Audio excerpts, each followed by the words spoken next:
The fortune teller was never wrong. If you had the money and the guts, she could tell you the last moments right before you died. I knew people who had been to her and told of what they had seen. I've seen her predictions come true on several occasions. It didn't take too much thought before I decided to see her myself. I'm naturally curious. The vision she showed me was stunning.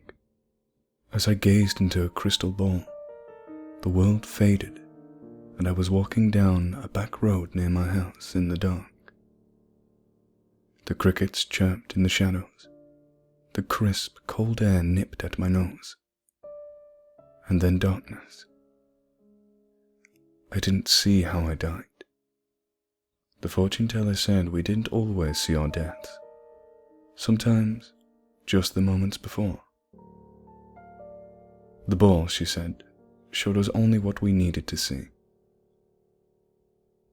That vision changed my life. It's easy to take risks when you know they aren't risky. That back road I'm supposed to die on? It's not the only way to get to my house. All I had to do was avoid it, and I didn't have to worry about a thing. I could go bungee jumping or skydiving, or swim with sharks without worrying about lasting harm.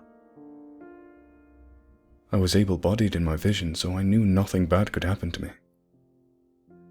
And the thrills were wonderful.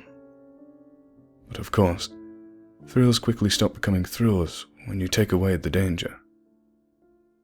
Don't get me wrong, I still love the extreme sports and the risky adventures. I ran with the bulls last month. I had a blast. But lately, I've taken to a different type of thrill. Once a month, after the sun goes down, I put on my coat and I take a walk. Right down the road. Yeah, that road. As I walk down the road, hearing the crickets chirp, feel the cold wind blowing through my hair, I find myself undergoing a transformation.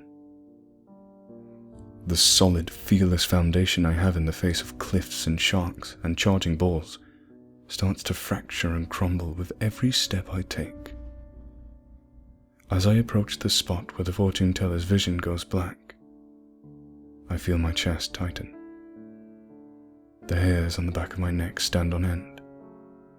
The sound of the crickets gives way to the thrum of blood as my heart frantically pumps.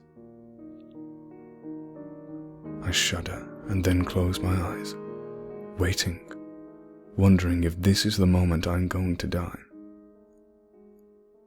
I continue to walk, eyes closed, and brace for the icy sting of a blade or the fangs of some unknown beast. Fear floods my mind, and when I can take it no longer, I open my eyes again, never knowing whether I'll see the end of my street or the grinning visage of death. And for that glorious moment in time, I feel truly alive.